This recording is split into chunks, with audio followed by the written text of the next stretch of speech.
In the mid-80s, we were blessed with a whole host of iconic session musicians, and amongst them, two guitar giants that existed at this time were Dann Huff and Steve Farris.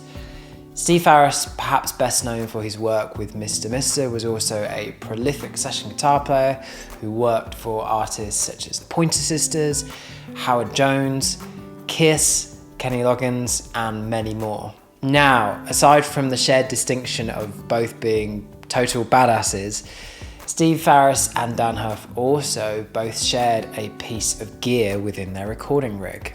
So, what are we talking about here? A rare and obscure digital delay, a rack preamp, a coveted chorus? No, it is in fact this.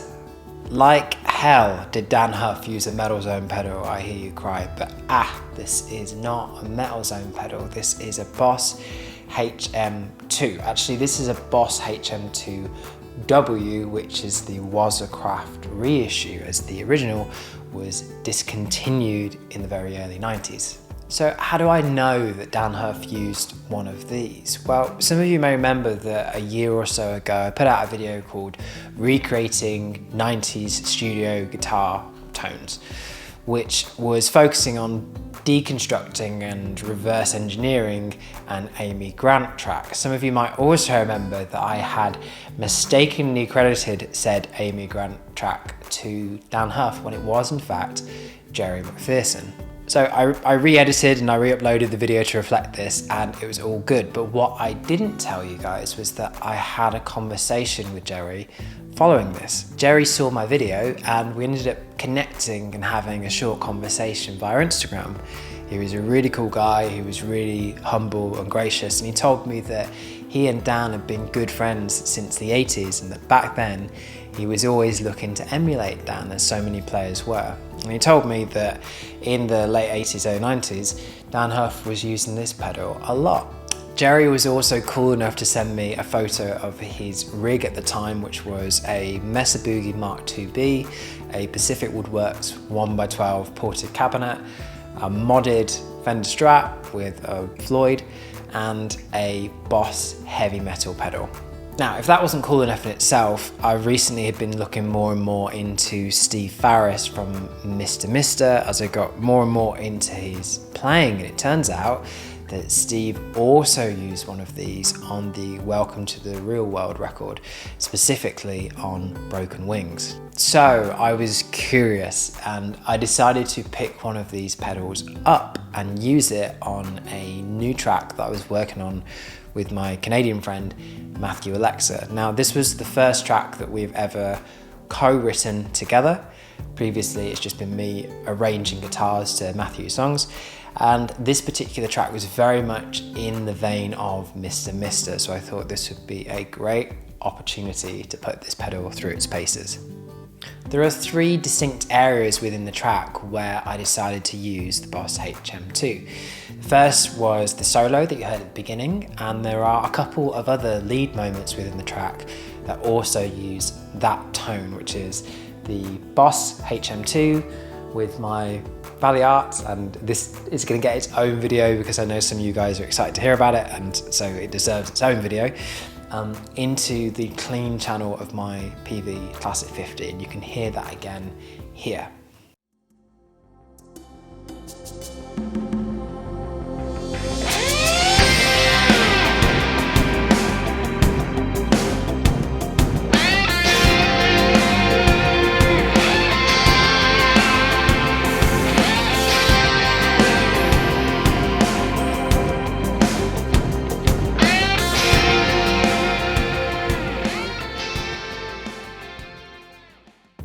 So what were my first impressions of this pedal? Is this the greatest sleeper amp in a box style pedal ever made? No, definitely not. Not at all. It doesn't even sound like an amp. It has this weird kind of quite synthetic, almost synthy like quality to it, which sounds awful, right? Well, it all depends on the context. For this track, I really wanted to do something a little bit different texturally and sonically speaking to what I'd done before with Matthew, which had all been amplifiers and Kempers and things. And I found that this particular sonic thumbprint actually worked really well in this context. It has a slightly fuzzy quality to it as well. The EQ on it, the high and the low controls are very, very active. So you'll notice when I show you a photo of the settings that they're very kind of moderate, because as soon as you start to go outside of this remit, it kind of stops sounding like a guitar quite rapidly. But this was something that I actually used to my advantage in another part of the song. I wanted a part which was a little bit like one of the overdubs in Broken Wings by Mr. And I did that by cranking this thing and rolling the tone all the way off on my guitar and kind of shaping it with the low and the high control on the pedal, which, as I said, are super, super active. And it gave us this weird synth-like guitar sound.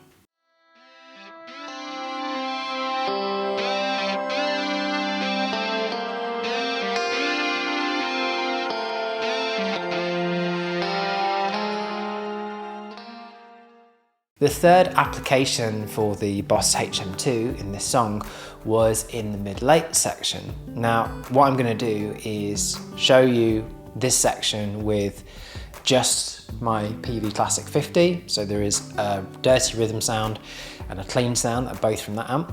And then I'm going to show you the same part of the song with the addition of my Valley Arts going through the HM2. And I want you to listen to how it kind of just thickened things up in a really interesting way that's a little bit different to if I was using another tube amplifier.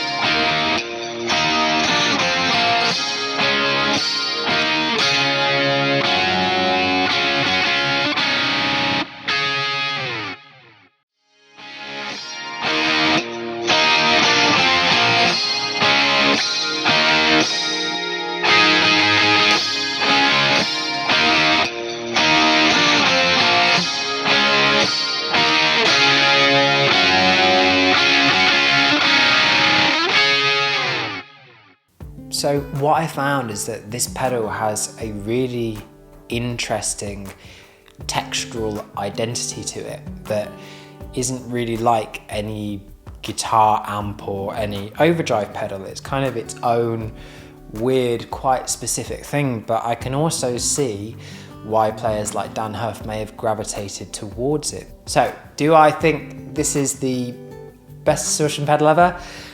No. Nope. But do I think that it is a really useful studio tool and a unique and interesting sonic texture for you to bring into your mixes?